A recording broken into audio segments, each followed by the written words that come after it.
You may know them as pacis, binkies, soothies, or a slew of other names we call that thing we stick in our baby's mouth to help them stop crying. In my house, pacifiers often work like magic, but are there actual benefits to using them? Today we're going to dig into the science of pacifiers and address some of the most burning questions new parents have on this topic, as well as tips for addressing some of the more problematic paci woes. This is Newbies. He's gorgeous. It's a girl. Surprise! The whole family's here. So when are you having the next one? It's just poop. Ready for another? Wow, you look really tired. Ready to go back to work? Yellow poop? Seriously? Did you sterilize this? Sex? Now? You've got to be joking. You should sleep when the baby sleeps. She doesn't look anything like you. I thought you already had your baby. I did. Babies don't come with instructions, so there's Newbies, helping new moms and new babies through the first year. Welcome to Newbies, listeners. Newbies is your online, on-the-go support group guiding new mothers through their baby's first year. I'm Natalie Gross, mom to a 3-year-old boy and a brand new baby girl. We've got a great show today talking about pacifiers. Now, if you haven't already, be sure to visit our website at newmommymedia.com and subscribe to our weekly newsletter, which keeps you updated on all the episodes that we release each week. Another great way to stay updated is to hit that subscribe button in your podcast app wherever you're listening. And if you're looking for a way to get even more involved with our show, then you can check out our membership club. It's called Mighty Moms. That's where we chat more about the topics discussed here on our show. And it's also an easy way to learn about our recordings so that maybe you can join us live. So we have moms Susan, Shelby, and Jenna joining us today. Welcome to the show, everyone. And as we get started, tell us a little bit about you and your family. So Susan, do you want to kick us off? Sure. Hi. Thank you so much for having me. It's a pleasure to be on. My name is Susan Latuca. I am a mom. I have 2 little girls. One is 7 and the other one is 2.5. And I'm also a sleep consultant, so we can touch on that a little bit later. So I have both personal and professional experience with the pacifier, and I'm just really happy to be here. Yeah, interesting tidbit. Susan and I actually met because she was giving away a package of pacifiers in our, we're in the same Facebook Buy Nothing group. So I was like, oh, you need to come on. That's right. Yeah. All right, Shelby, do you want to go ahead and introduce yourself? Yeah. Hi, guys. I'm Shelby Sturgis, and we actually just moved to Virginia a couple months ago for my husband's work. We have 2 little kids, a 2 and a 3-year-old, so we are quite busy. And is that them there? That's the 2-year-old. She's trying to figure out what this whole scenario is happening with me on the computer. But it's fun. Awesome. Well, thanks, Shelby. Yeah. Jenna. Hi, yes, I'm Jenna Mayfield. I have 2 kids, a 7-year-old boy and a girl who is 3, almost 4. Well, thank you all, moms, so much for being here. I'm excited for our conversation today. And first up, I just kind of want to know what your experiences have been with pacifiers. And I'm curious if that was something that you intentionally chose to use with your kids. Is it something you kind of fell into or just saw everyone else using? What are your experiences there? Like as a new mom, I feel like I just tried it because you just try it to see if it works. And you always hear like sometimes, oh yeah, my kid never took the pacifier and that was it. Both of our kids took them pretty easily, like right off the bat. So we've kind of just been doing it the entire time. We're in the scenario right now of trying to figure out how to get rid of them for both kids. So we're not really sure how to do that. And we definitely use them as like a little bit of a crutch through like a consistency for them through all of our like military moves and kind of different travel scenarios. So now that we're a little bit settled, we're definitely about to dive into getting rid of them. Yeah, that's something we'll definitely touch on later on in the show. Yeah, I'll touch a bit on my experience. This is Susan. So for me, I hadn't really thought about it. Like as I was pregnant and getting ready for both of my girls, it just something when I wasn't really thinking about pacifier or not. And I don't know if anyone else echoes this, but as soon as the babies are born, the nurses are the ones who are like shoving the pacifiers in the baby's mouth. So it wasn't something that I'd really thought of, but the nurses were doing it. So I figured, okay, sure. And so that's kind of how it started. Neither of my girls relied on the pacifier. My first took the pacifier, but she could take it or leave it. She wasn't really totally invested with it. And my second, my now 2.5-year-old, she was not interested in the pacifier at all whatsoever. So that was kind of, we bought so many different kinds of pacifiers, but yeah, the second one just did not take it to at all. So we actually have experienced both ways, one with no pacifier and one with a pacifier. My oldest, when I was pregnant with him, everything we had read or heard, even our hospital, actually, Susan mentioned their hospital, but our hospital was anti-pacifier. Everybody was like, do not give a pacifier. You will cause nipple confusion and cause issues down the line. So we did not do a pacifier with our first, and he was a horrible sleeper, like horrible. We had the hardest time getting him to sleep, and he would not stay asleep unless he was touching me. He was difficult, and we tried not to use a sleep sound machine either, because we had also gotten the advice that they would end up using that as a crutch and it would be really difficult to get rid of. So we did not use any of that right at first. We did end up introducing a sleep sound machine later with him, and that helped a lot. But he never had a pacifier. And with my daughter, when I was pregnant with her, I'm like, I am trying a pacifier because there was no way that I could have her go through the same sleep issues that he went through, because I had a 3.5-year-old at the time. Mm-hmm. And so with her, we were like, okay, we are for sure going to try the pacifier. And she took it right away. Our hospital, again, was anti-pacifier, but we used it anyways that time. And and it worked wonders with her. She used it just for falling asleep. Once she was asleep, either it would pop out or we would take it out. She never slept with it in. So she would use it for falling asleep. And then I want to say she was 1.5, and we were at the doctor, and I only had one pacifier and it fell on the floor. Obviously, I was not putting that back in her mouth. And after that, she was completely weaned. It was so easy to get rid of with her. Oh, wow. That's amazing. That's nice. My kids are addicts, I think. So I really have to research how to do this. Like every other parenting thing, you're like, okay, we're going to do it this weekend. And everybody in the house prepares for whatever is going to happen. Yeah. And it can be such a big event. Yeah. Oh, which yeah. I don't really, they've been so adaptable to every other thing, like potty training and moving houses. So it's I think, they'll probably do better than we think they'll do. But I don't know if it was her age at the time or what it was, but I had expected her to have a hard time because she did rely on it heavily for falling asleep. And then all of a sudden it was gone, and we worked on other things and she was totally fine. Yeah. Well, I know Susan talked about, trying different kinds of pacifiers. Jenna and Shelby, was it a lot of trial and error for you to figure out which pacifier your baby liked best, or did they just like the first one you tried? How did that go? I think they each liked the initial one. They use different brands, but they've kind of stuck with the same ones the entire time. We were the parents that put 15 of them in their crib when they were smaller. Oh, so yeah. they woke up, they could just grab one, and they still do that at night. I go in to check on them before we go to bed, and I'm watching her do sleep trade out binky swaps with all of them in her hands, and I'm just okay. I mean, at least they can figure it out by themselves and they're not waking us up for that. But yeah, I don't know. They were pretty easy on the first one we gave them. With us, like I said, we didn't do it with my first. So with my daughter, we just used, I can't even remember the brand of it, but the cheap one, the basic one that's just all the flexible plastic or whatever. So we used that one for a while, and then we ended up getting where they have the animal on the end.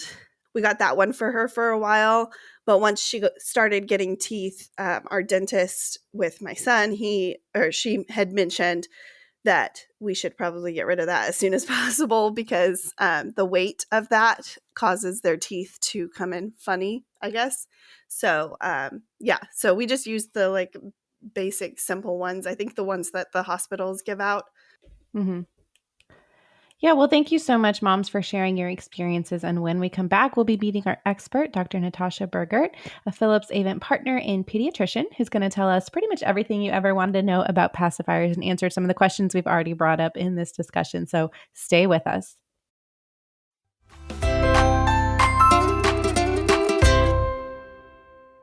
Today on Newbies, we're talking about pacifiers, the pros, the cons, and everything in between. Our expert guest today is Dr. Natasha Burgert, a pediatrician and nationally recognized speaker based in Kansas. She's a spokesperson for the American Academy of Pediatrics, a contributor to U.S. News and World Report and NBC Learns Parents Toolkit, and she also serves on Missouri's Advisory Committee for Childhood Immunizations. Dr. Natasha, welcome to Newbies. Thanks so much for joining us. Oh, it's so fun to be here. And I loved hearing your conversation. That's so relatable to so many parents with all of these questions about pacifiers. Yeah, absolutely. Well, let's start with the very basics. When and why did they come about? What's kind of their intended purpose? Pacifiers are simply a tool. So they are a tool to support babies' sucking reflex. So what's the sucking reflex? Babies and primates really are born with a primitive reflex to practice the drink, swallow, breathe rhythm or pacing that baby needs, that is babies really is required to eat. So the sucking reflex works with the rooting reflex, and together that's how the human race has survived. So the sucking reflex begins really at 30 weeks gestation. I've got lots of babies that pop out and come to my office with sucking blisters on their hands or sucking blisters on their mouth because they're doing this for many, many weeks, even before we meet them. And it lasts all the way till 12 months of age. And this is the practice that babies need to feed and grow. The sucking reflex also releases chemicals in the brain that help to calm. They help kids sleep, as Jenna experienced without using one, right? And on the breast, when babies suck, it releases chemicals in mom and baby to support breast milk release and production. So it does a lot. The sucking reflex is super important. And so that's why babies suck all the time. And so a pacifier is used to help babies do this very primitive, innate, required action that they must do all the time, that their brainstem is telling them to do. Pacis support this need to suck when babies don't need to eat. That is so interesting. I've never heard that before, the science behind it. So thanks for explaining. Now, I know there's also research showing that pacifiers can actually help decrease the risk of SIDS or sudden infant death syndrome. Can you explain why that is and what the research has shown? This was really interesting. In the early 2000s, the Academy of Pediatrics released their safer sleep guidelines and introduced the concept of pacifiers reducing the risk of SIDS. And I think it was really eye-opening for a lot of parents because of the conflict that they had heard about pacifiers. Like, this was really kind of eye-opening that this is a clear benefit here. So what the researchers have found through numerous case-controlled studies and actually 2 really large meta-analyses is that when babies use pacifiers to go to sleep, it can reduce the incidence of SIDS as much as 90%. And that's really significant. Now, SIDS, of course, is complicated. It's not just a pacifier that's involved in this tragic consequence that kids still experience today. It's a complex relationship between genetics and environment and various other things. So but the significance of this reduction was so great that the Academy now really supports with their safer sleep guidelines to use that pacifier as a tool. We honestly don't know why this helps them. We don't know why this is protective. There's been many theories whether or not it's helping autonomic control of arousal during sleep, or it's keeping the airway open during sleep, or it's encouraging a safer sleep position for babies. We're really not quite sure. However, when the Academy revised and re-released its safer sleep guidelines just a few months ago, just this past summer, this was still significant enough that they kept this recommendation in their current guidelines to use that pacifier to reduce the risk of SIDS. Now, is that only effective if they're using it the whole night to sleep? So if it falls out, do you need to go pop it back in, or is it just to help them fall asleep? It is just to help them fall asleep, which is really breaking down some of our theories about airway and positioning, because even if babies fall asleep with it and it falls out, as most of the time it does, using that pacifier during sleep initiation still is protective. Okay, interesting. So what are some other benefits to using pacifiers? I mean, I know you kind of already mentioned kids coming in your office with like having sucked their thumb raw. So any other benefits, maybe avoiding that?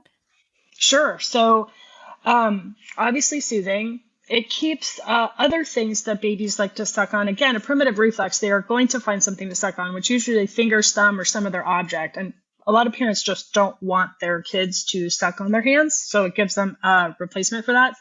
We use it in the office a lot for pain management, use it in the hospitals a lot for pain management. We know it helps for sleep. And I think kind of a super secret about the pacifier that we don't think about very much is it does really help babies on their oral motor work. It helps them strengthen that coordination that they need between their tongue and their jaw and their cheeks in order to get that drink, swallow rhythm going, that pacing going. And is actually used by physical therapists in our hospital in order to promote that for kids who have a challenging time a more challenging time to eat. Keep in mind the sucking reflex, like I said, it goes until 12 months of life. These kids are doing this for a really, really long time. And the pacifiers during that time to continue to see these benefits kind of change over time. So for newborns, for example, like I recommend the Philips Avent Soothie because that is a hospital grade silicone pacifier that you can put your finger in to really support and put pressure on the tongue and palate and support that coordination, that strengthening of that coordination. And it's also a good soothing tool as baby is adjusting their sleep schedules too. But as kids grow, they need pacifiers that grow with them. So for example, the Philips Avent Soothie Snuggle is a great toy, has a plush toy where the Soothie is attached to kind of keep that pacifier in place while kids are learning how to use it. But then that same plush toy can be interchanged with different pacifiers as baby grows to allow some versatility and flexibility. So during that whole first 12 months of life, we're thinking about the sucking reflex, we're thinking about these different benefits, and we're giving a tool appropriate for their age and size in order to accomplish those. What are pacifiers made of? What exactly are we, giving our babies to put in their mouths? Sure. So pacifiers we've been trying to soothe our babies with pacifiers for millennia, right? So pacifiers have been made of all sorts of things. They've been made of metal. They've been made of bone. They've been made of coral. They've been made of like cloth sacks that moms used to dip in sugar or put a sugar cube in, like in order to pacify their babies. So fortunately today, and the most contemporary pacifiers have we're not using metal. Yes, we're not using metal anymore. We're not using bones, which is awesome. We have a little bit more research and development around these devices, and they have much safer construction. So typically a contemporary pacifier is going to be made from either rubber, silicone, or latex, then has a traditional nipple to it, a flange, and then usually a safety device to make sure the babies don't choke on it. And it has different forms of construction. So Philips Avent uses 100% medical grade silicone and is BPA free. It's tasteless, it's odorless, and it's strong, which is important for durability for using these pacifiers for a while. Yeah. Well, I want to get into, kind of some of the concerns. As we already heard, I think it was Jenna who said that her advice she had heard was that it could cause nipple confusion, that pacifiers can cause nipple confusion with breastfeeding babies. And this is something that I do hear a lot. Is this true? And if so, should parents wait to introduce the pacifier? What's kind of your recommendation there? I love this question because Jenna's experience is not unique. We have kind of this experience in the hospital where it was so difficult to get a pacifier. But Susan, who got the pacifier in the hospital, is kind of where things are trending.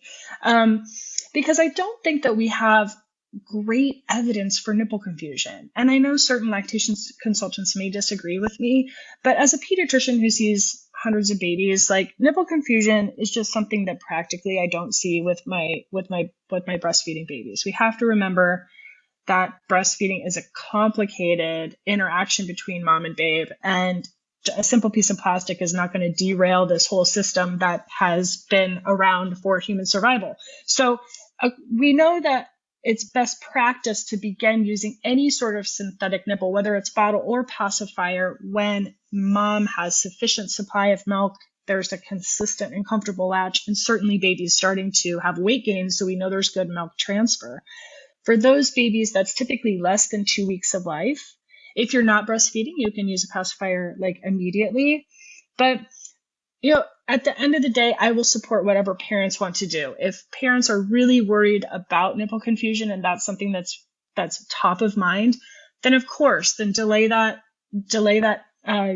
initiation of use until baby's a couple weeks old.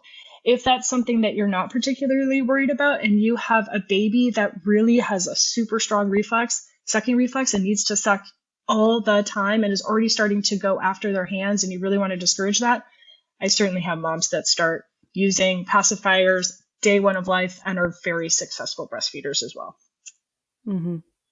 Well, there are so many pacifiers on the market, and I know you're here representing Philips Avent, but are they all equally good, or what should parents be, looking for when they're purchasing pacifiers? Is it just baby's preference, or like what are specific things that you can be looking for? It's a bit of baby's preference, like Susan's experience too.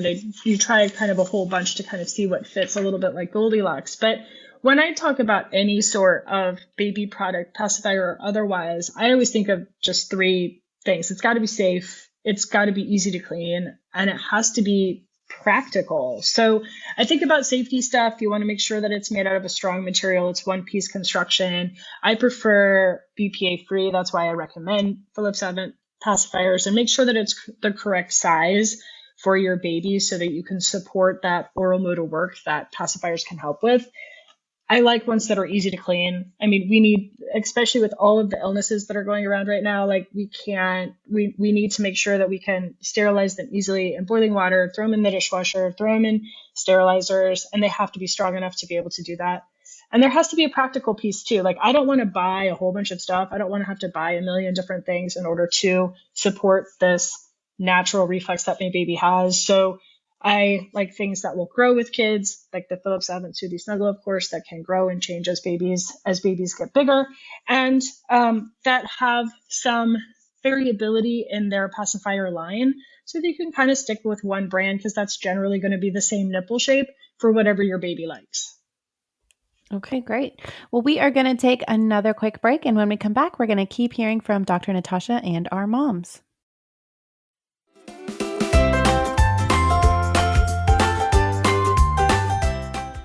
Welcome back. We are continuing our discussion with Dr. Natasha Burgert and our moms today. So moms, I want to give the floor back to you. Any thoughts on what we've just heard from Dr. Natasha about pacifiers and kind of the research behind them? Yeah, I guess I totally agree and have heard that before with the first 12 months. And now I'm just curious of after the 12 months, does it just become a habitual thing? And it's not really effective in helping your kids sleep as well as it did the first 12 months, like now I'm thinking like, okay, we've done this a really long time. And our kids they're just like, their binkies are strictly bedtime things and bed things. So they're not, using it at all times of the day. It's just a bed thing that they, are comforted by now. So I'm wondering, like, does it have any pros after like the 12 months, or is it just something that they love and it's a habit? That's a great question, Shelby. Dr. Natasha, did you have any thoughts on that?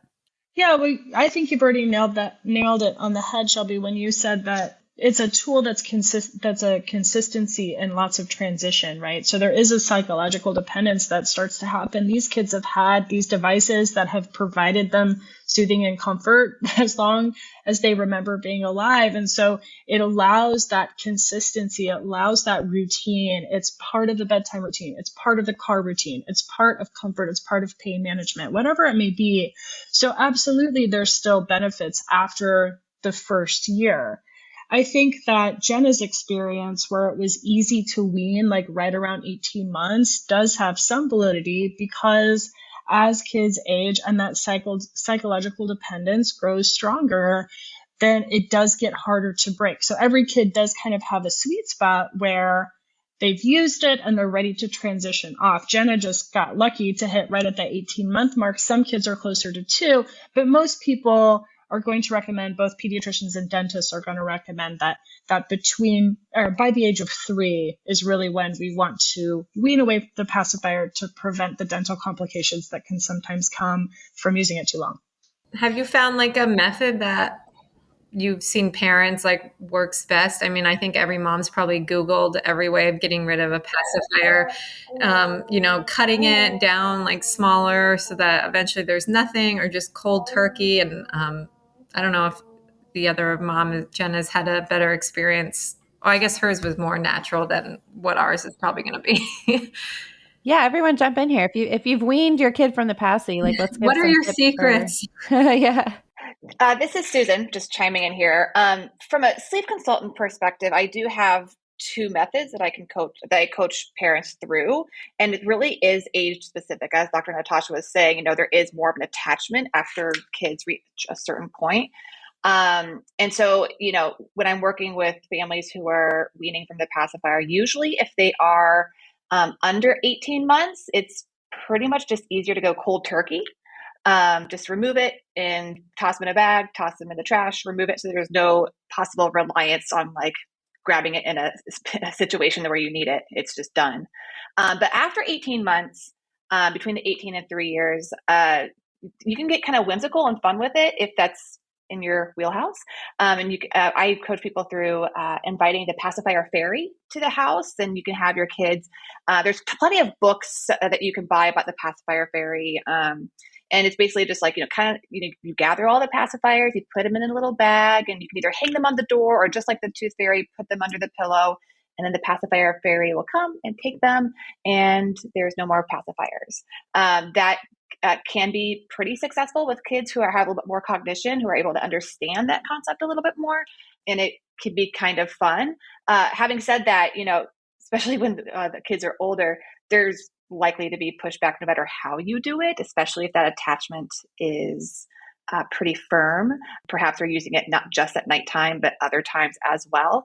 So kind of thinking it through, like either a sleep training method if it's a sleep issue, or just general choices and parenting of how to get through those times when your child is wanting the pacifier and the pacifier is gone. So I usually tell parents the power of distraction can be pretty amazing there. Yeah, with my son, we weaned him when he was 2. It was about 27 months when we were switching him to a big boy bed, the toddler bed. And we just kind of told him like, hey, big boys don't really use pacis. And so once we moved to your big boy bed, and so we started like a week out, and then we're not really going to use pacifiers anymore. And we would talk about it every day. And honestly, like he did fine. And we didn't know if that was going to be a good method because like we didn't know if he would need help falling asleep in his new bed, relying on that pacifier, but it went great. So I don't know if that works for anyone else, but that's how we did it. So obviously we lucked out. I was so scared that there would be some kind of pushback, but she did so well that we just quit cold turkey. Something I have seen recently that I thought was really interesting that I would probably try if we had another one and we had issues.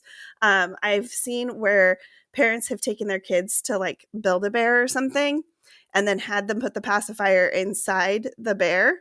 So they still have that, and it's a new item that can help soothe them, but they're not actually sucking on the pacifier anymore. I thought that was a really creative way to do that. Yeah, that's cute. I like that. So I was a pre-kindergarten and kindergarten teacher for 14 years prior to sleep consulting. And I think one of the difference that can, as I mentioned before, that can be a big difference maker is whether or not how reliant your child is on the pacifier. So if they're relying on it to soothe themselves during the day, that's not a sleep situation, that it might be harder in that case to wean them because there's other, it's just not a sleep time. It's other things, they're crying because they want this, right? And here's your pacifier.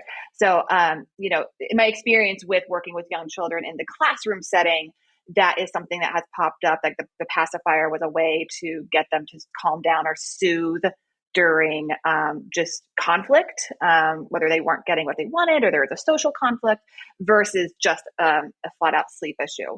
So I think it could, as parents kind of think about how they're using the pacifier, are they using it for sleep as really intended, or is it more of a soother generally? And that can be an indication of how difficult it might be to get rid of it.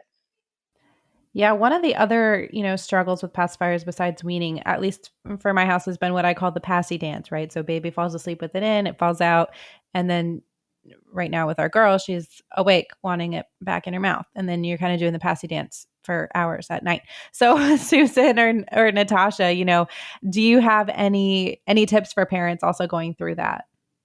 The pacifier does become a association with sleep initiation. It's something that the baby's going to have in their mouth to change those chemicals in the brain to help them calm and soothe. And so when it does fall out, then they have some alertness, some awake, and then they need that pacifier to begin that sequence again. So what they're doing is natural. What they're doing is using that as a tool to accomplish what they want, which is to go to sleep.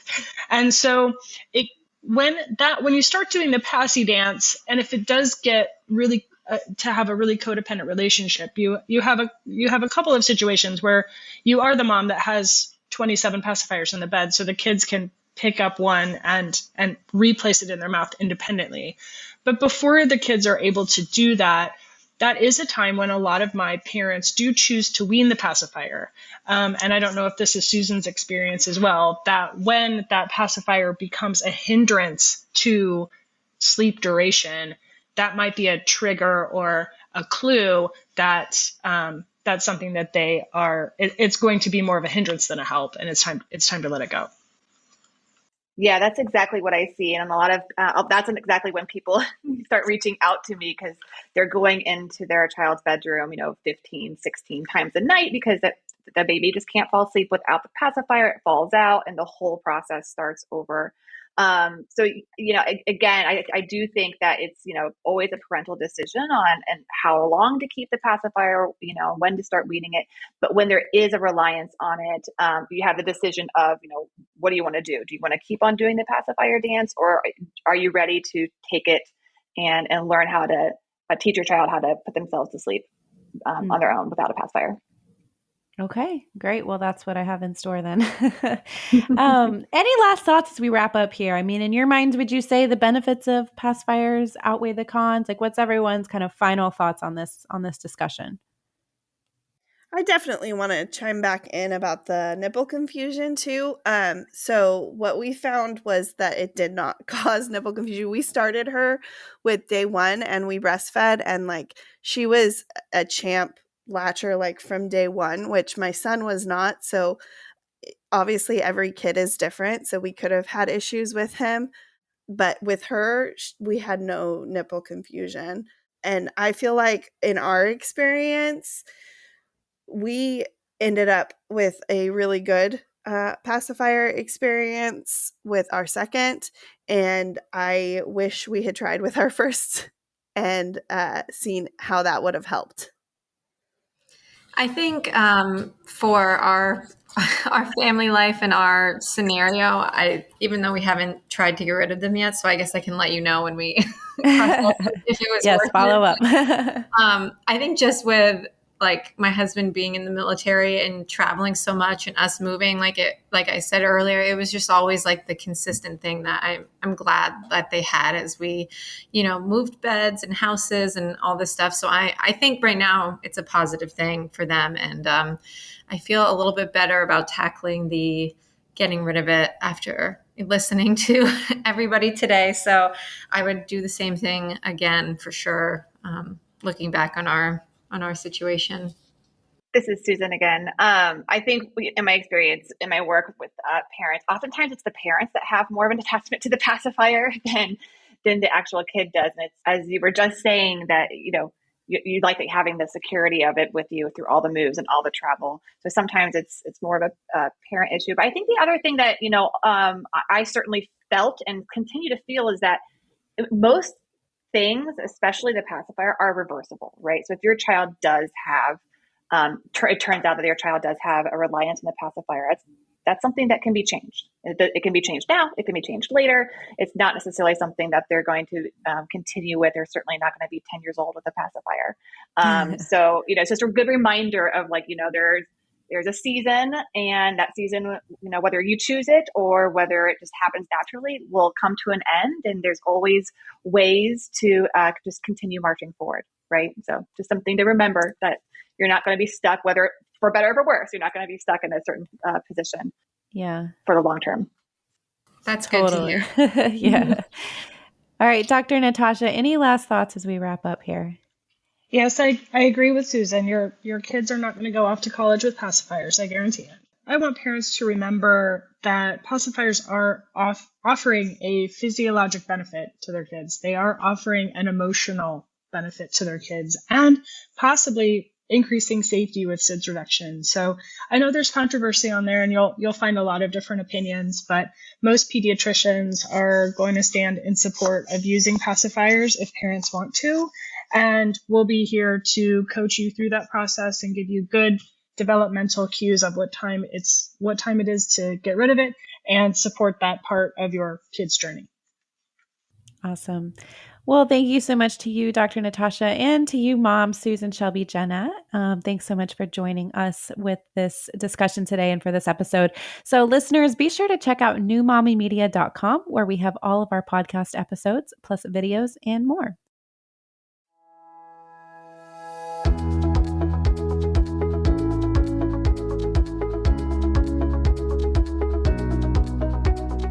That wraps up our show for today. We appreciate you listening to Newbies. Don't forget to check out our sister shows, Preggy Pals for expecting parents, Parent Savers for moms and dads with toddlers, the Boob Group for moms who give breast milk to their babies, and Twin Talks for parents of multiples. Thanks for listening to Newbies, your go-to source for new moms and new babies.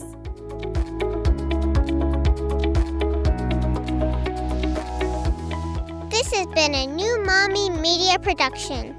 The information and material contained in this episode are presented for educational purposes only. Statements and opinions expressed in this episode are not necessarily those of New Mommy Media and should not be considered facts. While such information and materials are believed to be accurate, it is not intended to replace or substitute for professional medical advice or care, and should not be used for diagnosing or treating healthcare problem or disease or prescribing any medication. If you have questions or concerns regarding your physical or mental health or the health of your baby, please seek assistance from a qualified healthcare provider.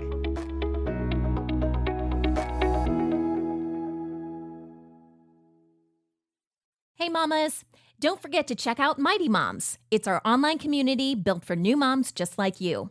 Not only can you connect with other moms, but you can also join us backstage for special mom-only online events. And you'll also be notified when we're recording, so you can join us as a special guest. Visit our website, newmommymedia.com, and click on the Mighty Moms banner. It's free. That's newmommymedia.com. See you there.